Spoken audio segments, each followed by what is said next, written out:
Show it. We all. Yep. All right, let me start over here. All right, welcome to the Just Two Black Brothers podcast. I'm DJ Pierre, that's politicking. And tonight we got the homie LJS. What's going on with you, sir? Thank you for coming. Thank you for having me. Anytime. Let the people know who you are, what you do. A little bit. A few people know. Okay. Know. But yeah, I'm a rapper. I like to write about daily problems and try to find solutions every day. That's what's up. I was reading your bio. So you was first introduced to hip hop at 5. You listening to Eminem? Yeah. That means I'm old. It probably wasn't the best parenting, but my mom and dad had the Slim Shady LP album on. Man, look, it probably ain't bad parenting, because I'm thinking about when I was a kid. Yeah, my parents would have never. I mean, they listened to that stuff, but I guess they didn't think we were listening to it too, right? Yeah. So, what song did you like off of there? Oh, I want to say at the time it had to be My Name Is. When I first heard it, it had to be My Name Is. But as I got older, I have to say If I Had, just because that song hit a lot deeper as I got older. Because I realized, like, there's certain things I want, and I always felt like if I had it, I'd be better. All day. What you think? Let's we can stay on Eminem right now. What you think? Why you think Eminem was such a big artist? Oh, his lyrical capability is unmatched. Like, for me, it's the metaphors he uses to get his point across. And I always felt like there was a deep message between, like, in any of his songs. Besides the Relapse album, that was kind of like, that was more just lyrical flow and just him spazzing. Right. But even his early, like, for instance, If I Had, or trying to think of others, just a whole bunch of different. At least for me, it gave me an outlet. It gave me like, all right, I'm not the only one that is experiencing something like that. And what's your favorite Eminem lyric? Oh, wow. My favorite Eminem lyric? Yeah. Oh, wow. I don't even know. It probably has to be Beautiful Pain, him and Sia, about how he's talking about like I sort of reference it in the Crashland song about him, like, talking about the light, how it begins to, like, the light begins to seep in when you have no hope. Like, when you're at your lowest is where you have to be the most hopeful. I think mine's is the lyric. Huh? That's the lyric? No, it's the song. I think he's just talking about the song, but the lyric. I'm trying to hear the bar though, because he's saying he got metaphors, so I'm trying to hear a bar from him. Oh, all right. So one of my favorite bars by him has to be the Chloroseptic remix, when he was like he talks about something, but he said rewind it to your high school dance if you think you're promised tomorrow. No, I like, look, I like him on the Forgot About Dre. Oh my God. Man, that shit hella old. Nah, but I'm just saying, you didn't say how old the bar had to be. What you like? When he said, what'd he say? Hey, he said, I'm harder than me trying to park a Dodge right next to you. He want the truck in a 2-car garage. Walking off with 2 broken legs. Walking off. Fuck you too, bitch. Call the cops. I'm gonna kill you and them loud ass motherfucking barking dogs. Come on, man. Look. That was, that whole verse he went in, right? Oh, man. He went in on that whole verse. I was like, damn. But nah, what? Bro, you didn't like that verse? And he a storm. Look, he give Eminem a hard time.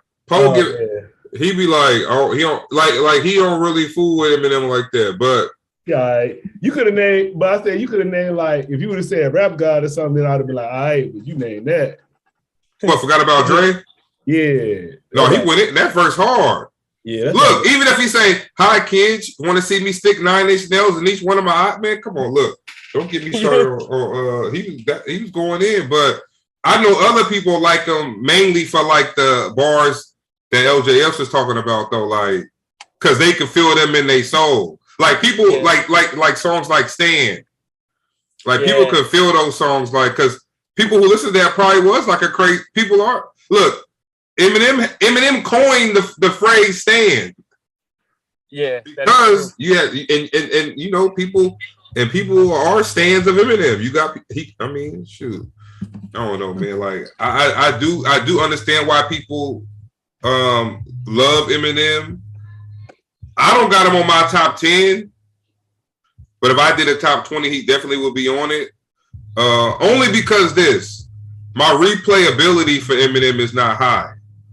Like I would listen to Eminem when he come out, but I'm not gonna probably listen to it. And you know who another rapper I do like that, and the people think of him as a legend too, Kendrick Lamar. Yeah, no, I listen to it when it come out, but I probably don't listen to it again after that.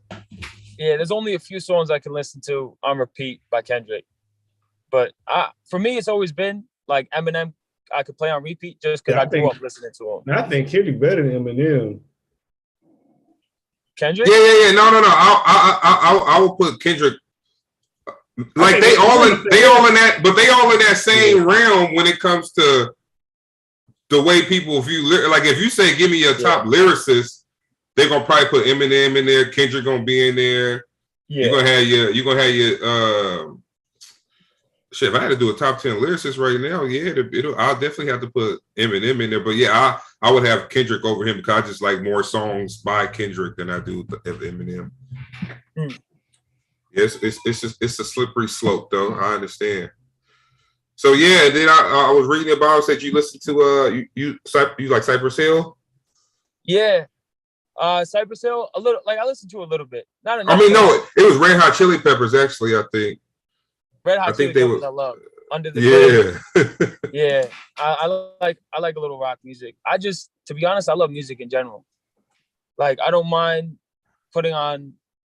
I'll listen to country a little bit, but for the most part, it's gonna be rap. You know, sometimes just those like mellow instrumentals, just to like you going on like a late night drive or something to clear your head. But really, anything that like I'm feeling, I kind of play. That's what's up. So, who are some artists you listening to now besides yourself? I gotta say Hopsin. Jaron Benton. I'm really selective with what I listen to.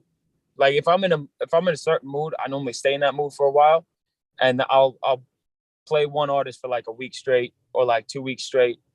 But yeah, it's mainly been Hopsin, Jaron Benton. Sometimes the Lumineers, which a weird transition, but sometimes when it's like I'm on my way home from work, NF I like a lot. Okay. So when you in the car, when you first get in the car, what's a song you got to throw on to just get you in that right mood? Oh, All Your Fault by Hopsin. Okay, I'm gonna have to check that one out. Yeah. Oh, you got one lately you've been playing when you get in? No, I'm trying to think. I was playing that Dave Beats this morning. I like that song he got called Handsome. Oh yeah. Yeah, I think I've been playing. He got a remix with Jeezy on it. Oh, okay. Dang, what song? I'm trying to think what I've been, I've been in my old school West Coast hip hop bag last week or so. So I've been listening to like Sally Sail is Going Down. Endo Smoke by Mr. Grin with Nate Dogg. That's old school though. That's 93, 94. Steady Mobbing by Ice Cube. I've been in my little bag. But I always tell people like we the generation, like us, me and Poe's generation, your generation, that's the generation that's gonna keep hip hop alive for the future. Like it's gonna be 60-year-old rappers that can throw a show and pack it out, because the way we pushing the culture forward. So I'm starting to see that now because I'm getting up there, man. I'm listening. I'm still keeping what song I listened to the other day? I was like, damn, I'm keeping this rapper relevant because I still listen to it. But damn, what's the name of that damn song? I forgot, but it was like, bro, it's a song by Brother Lynch, but it came out in '91. I was like, damn. I was like, damn, still listening to this. But yeah, so what made you want to be a rapper? Though? I understand you had those. Those are your inspirations. But what made you say, "Yo, this is what I'm gonna do"? Well, to be honest, I was dating this one girl, and like at the time, I was listening to a lot of Eminem, but not like I was listening to a lot of Relapse. So it was when he was talking about really fucked up shit, and you know, I was just in a messed up mind state, and you know, my ex had cheated on me, and then you know, in the process of my dad being in the hospital, she tried to get me like my house shot up. Like she leaked my address to people. And yeah, so I came out with a diss track. It was terrible. Like, I don't like it. A lot of people say, oh, it was good. You know, you have a lot of yes men. And I guess they said it enough for me to like start. So then I don't know. It took me like a few months to actually write another song, like have the courage to write it and record it. And that's when I came out with Lucifer Part 1. And you know, that with that song, it was mainly about a girl, you know, one of my exes that I felt like I fucked it up because I wasn't in the right state. So I was like, you know, I got to go. And I didn't handle the situation properly. She doesn't like me to this day, which is totally cool. You know, doesn't really bother me anymore. But yeah, I dropped that song. And after I dropped it, it gave me that feeling of like, of healing almost. It made me feel a little bit better about the situation and about myself. So then I just started writing. And eventually it made me feel better as a person. It made me feel whole and complete. And it gave me something to strive for again. Because all my life I always had hockey to escape. And after I couldn't play anymore, I had nothing. I felt lost. I felt like I had no purpose. And then I started writing. And it was like, okay, this is cool. And I guess I mainly just write to fix myself, to make myself feel a little bit better. But now I'm starting to do it to help the other kids that felt like me, to give them the same hope that I had received from other artists that I listened to. I feel that. I feel so basically your girl cheating on you catapulted you. Look, how you find out she cheated? Somebody told you? Well, I was an idiot. I saw her messaging. Yeah, I saw messages and I didn't want to believe it, you know, and eventually it came to the point where it was like, you know, my dad was going in for surgery because he had cancer in his face for the second time. So he was going in like a 16-hour surgery. And I was at her crib every fucking weekend for the past 2 months, sleeping over. And I was like, look, this weekend I can't go. You know, my dad's about to go to the hospital. This might be the last time I ever see him. You know, so I'm going to hang back and chill with him. And all she said was, okay, whatever, good night. Damn, she dirty. Yeah. So it's like, all right, you know, it's like the entire time she didn't ask how he was doing, how I was doing. Like she wasn't really caring in that aspect, which is cool for some people. But for me, it's not, because if I'm with somebody, you got to care for me like I care for you. So it's like, you know, I realized I deserved much more. So after that, I broke it off. And she got upset and all pissed off. And that's when she like texted her friends or whatever. They texted me and said, oh, we're going to come. I'm like, no, you're not. Like, I've always been one. They want to shoot up your house? Yeah, they sent me messages like, oh, you about to see the end of a shotty. And I was like, dude, like, you could try, but you know, like, I don't know. I'm not really in that scene like that. Right. But you know, if it were to come to it, to protect my family, of course, like without question. But it was just a very, very weird situation. That's very crazy. Very messed up. Yeah. Hey, I was thinking about that shit. Y'all watch that movie The Wash? Yeah. Eminem, he was like, he said, I got the Glock, and I'm coming down your motherfucking block. I got the AK, and I'm ghost spray. Now that shit was hard. That shit yesterday, I was like, that shit was hard. He said that shit real quick. But anyway. But yeah, no, that's a good. But The Wash is one of my favorite little like. I be watching that movie all the time. Yeah. But yeah. I haven't seen it in a while. But yeah, so I mean that helped you get the career started. You dropped the diss track, and here we are. So what you working on now? I see there was two. You dropped 2 singles this year. Yeah. So I dropped one single called Crashland. Mm-hmm. That's featuring this one dude, Deucebug. He's up in Connecticut. He's like a promoter, but he's also like a rapper too. And Okay. my boy B Divine, he made the beat, and he was second on the verse. So Okay. that was cool.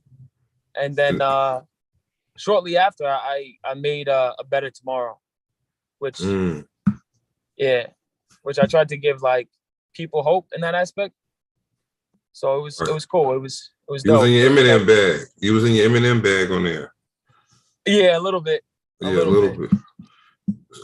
All right. So is that a Better Tomorrow? That's going to be an EP you dropping later on this year, or?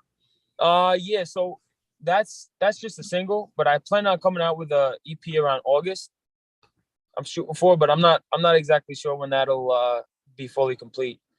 So yeah, that's more of like different styles to see which fits me best almost. And then we're in the process of creating an album at the same time. Okay. And are you working with a label right now, or are you doing this all independent? How is it going? Currently independent, but I'm working with B Divine. He's my producer through all of it. Okay. Y'all knew each other before the music? No, actually, I met him at a hip hop show. My first ever hip hop show. I was called out. The guy called me out. He's like, "Oh, LJS on stage," and I'm like, "Oh crap!" Like, it was my first time ever on stage, and the crowd was cool. Like, they were good, and I freestyled a little bit, but I was nervous, of course. Like, first time on stage, I was a little nervous and stuff, but it was cool. I ended up meeting him a few hours later, and we kind of talked a little bit, and it was dope. And I'm very appreciative for him, and like I'm very, very grateful because I felt like he took me under his wing when nobody else would. That's what's up. All right, so who are some people you want to work with? Your career is just starting out. Who are some people that you wish to collab with? Oh, some people. I gotta say Eminem. That would be like a dream come true. But who on that song with Eminem? When you do the song with Eminem, who rapping first? Oh, I don't know. Because everybody knows when Eminem's the feature, that's his song. Well, or you can write a verse to where it's your. Look, has anybody ever had him on a song and he didn't body him on the track? Like people, like people talk about Renegade, like such a great song too. I don't know, like Poe, did you feel like Eminem got him on there? Got Jay-Z on Renegade? Not really, because they were rapping different. Because what Eminem said, this is, I'm in the position to whatever he said. What he doing, Jay-Z was doing what he do, so they don't really care. I had to ask Poe first. I know how he feel about Eminem. Yeah, how he came in though. Since I'm in the position to talk to these kids and they listen, something. I'm not a politician, but I kick it with him. Something he said, yeah, but nah. I said, I guess that was our first time I ever. I don't know. I'm gonna just say M got him on that. But wait. So you don't know who you would have go first? Like, this is the thing. You can have him go last, and nobody gonna care who rap first. Hey, when we die, people gonna go back and listen to these videos, and this gonna be your word on everything. Ooh. That is true. All right. So, talk about him. All right. What about you? So what I said? What about Eminem? They gonna be like, all right. Man, Eminem did get Jay-Z on Renegade. No. Man, what? Hey, even Nas, man, what? Hey, my opinion is the same as Nas. Then I don't care if anybody come back here and say, "Oh, why did Period say M got Jay?" Look, that's probably the only song I ever heard Eminem on a feature where I think he got the person he was doing the song with. It just depends on too. Did he get the song last? Or did he get the song first? Eminem, because he got it last. Then like where Jay-Z already had his stuff written already, and he just gave it to him. Then it could be that sometimes too. I think Jay-Z, they say he tried to redo his verse after he heard that. Yeah, that's what I'm saying. He was like, "Oh hell no!" Like the worst song I seen somebody get killed on a feature though was like that J. Cole song with Benny the Butcher had J. Cole on. Oh man, I'm like, yo, why would you do something like that? Don't put J. Cole on your song when he already is against the type of rap that you do. But yeah, nah, I think with what we was talking about though, if you got Eminem last, they're not gonna remember who LJS was. However, if you let them give the first verse and then you come in with something fire at the end, so I mean it's a catch-22 because people gonna listen to the song just because you got Eminem on that mug anyway. So you're gonna win regardless if you go first or last. If I have to choose, I'd probably go first. Damn. I'd probably go first. Yeah. I'd probably go first just because I know, and I do this myself sometimes. After I hear Eminem's part, I'll skip it. I won't even listen to the other person sometimes. Oh, so you will stand. You will stand.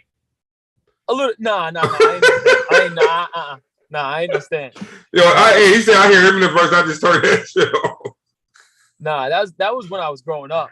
But yeah, I feel what you're saying though. Like, I feel what you're saying. So if he rap first, and they be like, I'm just gonna turn that joint off, not even get to your verse. Yeah, because if he kills it, if he just comes in on some weird shit and just destroys the beat, it's like, all right, I've heard what I need to hear. I've heard what I need to hear. Yeah. True. I would like to get the chance to go back to back, like how him and Royce the 5'9" did it on Fastlane and the Bad Meets Evil album. Like just he like mid bar he cuts out and I jump in, and then vice versa. Like I've always thought that was so sick how him and Royce did that, just back and forth. I read somewhere they said Royce wrote most of that album. Say it one time. I was reading, they was talking about ghostwriting, and then I read they said Royce wrote most of that album. For real? No way. Yeah. That's what they were saying. They said Royce be ghostwriting for him. Yeah, Royce dope too though. So like I could see how that could have took place. Yeah, they said that duo album they put out, they said he wrote most of it. Wow. Yeah, that's dope.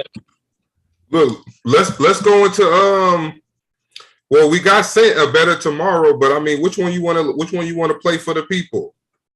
I want to say Better Tomorrow. I would say a Better Tomorrow. Okay, yeah, let's get it. Yeah. All right, what's that one about? You said you talking to the people? Yeah, so it's basically just giving them hope when you feel like there's no hope left. When you feel so lost in your ways that you feel like there's nothing left in this world, there's always that little shine of light. For sure. Oh, y'all heard it here. Y'all about to listen to it right now. Just Two Black Brothers. Got the homie LJS's Period and Poe. Let's get it. Thank you.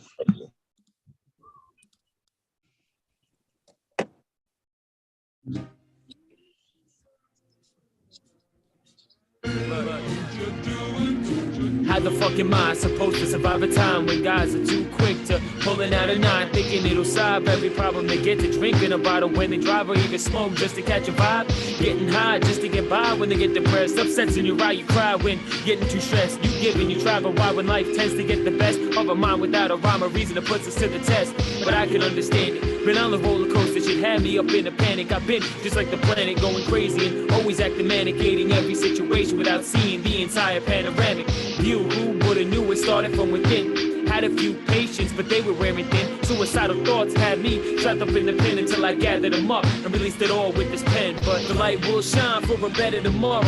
So don't sit and paddle, wash away in your sorrows. All you gotta do is learn how to ride. You'll never finish the journey if you don't try. The light will shine for a better tomorrow. So don't sit and paddle, wash away in your sorrows. All you gotta do is learn how to ride. You'll never finish the journey if you don't try. Now you see life is hard and filled with many challenges, but it's our self-talk that does the most damages. What we say about ourselves really does matter, and if you keep with the wrong speech, your self-esteem will shatter. So our thoughts breathe the soul, and wisdom makes us old. The words we use is what we usually hold. I chisel my stone when I'm alone. I think I'm a piece of shit, while my friends always thought of me as gold. Never able to see cause my vision was impaired. I'm talking to walls, I felt like no one was ever there. Even when they were, this feeling of hurt had me in the air, just to throw me down into this pit of despair. But deep down I know this won't be everlasting. My head is one big soul contraption. As I'm grabbing the key, I'm only asking to reach kids who's gasping and breathe just to act in my lead. Cause the light will shine for a better tomorrow. So don't sit and paddle, wash away in your sorrows. All you gotta do is learn how to ride. You'll never finish the journey if you don't try. The light will shine for a better tomorrow. So don't sit and paddle, wash away in your sorrows. All you gotta do is learn how to ride. You'll never finish the journey if you don't try. Some say love is the strongest drug of them all, but I believe it's our beliefs that can make us fall. Cause it's those negative thoughts that toss us in the halls within closing walls just to make us feel so small against our demons, even though the light keeps us seeping through the cracks, beaming on your back when you're feeling bleak on the week, and embrace the light when you're weak and hope fades away. How can a tree grow when it lays in the shade? Pain stays for days cause it rains and it pours just a little more till you suffocate. Then it breaks your restraint cause you're sick of feeling down. Days from the angst as you get up off the ground. After being shoved, there's finally a chance to take the round. So make your rounds after your leaps and bounds. Do not allow another clown to ever doubt a word that's coming out your mouth. But if you never got lost, your path wouldn't be found. I'm saying the light will shine for a better tomorrow. So don't sit and paddle, wash away in your sorrows. All you gotta do is learn how to ride. You'll never finish the journey if you don't try. The light will shine for a better tomorrow. So don't sit and paddle, wash away in your sorrows. All you gotta do is learn how to ride. You'll never finish the journey if you don't try.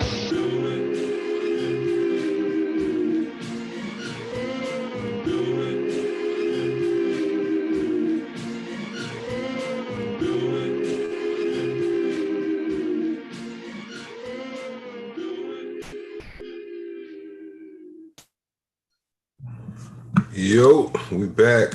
That was A Better Tomorrow by LJS. Yeah, I can see how, I can see you talking to some kids who maybe some kids who get their self-esteem up or stop thinking about the bad things, it'll get better. So yeah, good song, man, especially for people who going through those struggles or those trials and tribulations and think that all is lost. I don't know. Music like I said, that is on that Eminem realm of music. So I mean, good song. I like it. Thank you. Oh. Yeah, I try to. I'm trying to stay away from sounding like him, just because I don't want to be put in that category automatically. I feel you. You know what I mean? So it's. I guess that's like the difficult part because he's obviously a big inspiration, and so it was kind of difficult writing that song just because I'm not trying to sound like him. I'm big on the old school way where you should have your own sound and you should come out with something new, something that makes you different as an artist, so that people can relate to. And I'm really trying not to sound like him, but sometimes it'll slip out. I mean, that's it. Look, I think a lot of art. We have a couple artists on here. They got a sound. Well, I know one particular. He had a Lil Wayne voice, but he was trying to get away from it. But no matter what he did, it should sound like Wayne. We was like, I don't want to be looked at as die. It just come with it because that's what you sound like. But I think you can't. It's more like. Because I be having a lot of other white rappers I be interviewing too, but then that's like Eminem's like most popular rapper, so you don't want to be sounding like him because it's like just too obvious. Yeah, too. Yeah, like that's already the top rapper anyway, so you shouldn't be wanting to sound. Like, you right? Yeah, you right. What you saying? Yeah. So, man, look, we appreciate you stopping by. That's what we do here, man. We just try to give another platform for people to get to know new artists. Like you said, you never know who was listening to the podcast today and they having some issues, and that song just helped them. Yeah, that would make my day, to be real. Like that's one of the main that's the main reason why I do it. I do it for me, but I do it for the people that feel like they don't have that voice, or that maybe sometimes other artists really ain't doing it or hitting that feeling of emotion that's not being hit. Because there was times where I would listen to Eminem and I didn't feel like, I didn't really hear the right words. So I would listen to somebody else and they would give me the right, I don't know. I want to be that, like, I guess that's. Or you want to be that, look, I don't need to, like, you want to be the dude where somebody like, I don't got to go listen to X, Y, and Z. I can just go turn on LJS and get me where I need to be. Yeah. Yeah, that's dope. Look, man, any shout outs? You know, anybody want to leave any shout outs to before we get out of here? Oh yeah. Big shout out to MJ Hip Hop Connects. Shout out MJ. MJ is big. Yeah, she is awesome. I want to say thank you for doing that. Shout out to B Divine 631. That's his Instagram tag. You know, big shout out to him for helping me get to the level that I'm at, and you know, supplying me with everything I need to succeed at the moment. You know what I mean? I'm extremely grateful for that opportunity, and you know, but yeah. And since you've had your share of troubles or trials that you had in life, man, what is the best piece of advice somebody has given you outside of music to help you keep pushing? Oh, I gotta say my dad. The first time he had cancer, because he had it twice. He had to go through the surgery twice. The first time he had it, he came up to me and you know, he was handling it well. He was handling it weirdly well, and he told me. He was told from somebody, but he told me, if God puts a Goliath in front of you, it's because he sees a David within. So always keep fighting. God will never put a problem in your life that he knows you can't handle. You know, so even when it seems like, you know, all is lost, just find something and latch onto it. And, you know, hope, pray, and do whatever you can to just stay positive. Yeah, that's what's up. That's deep too. I had one. It was like, whatever's above your head is still under God's feet. Oh wow. Yeah, that's a good one. Don't steal it. I'm gonna listen to one of your songs. You be like, whatever's under your head is still under God's feet. Make sure you give me props. I'll shout you out. I'll give a big shout out. But all right, my man. Look, we're gonna roll out of here. We're gonna stay tapped in with you.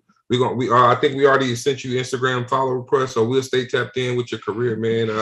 And once the album drop, you want to come back on, we'll chop it up about the album. You definitely are welcome to do that.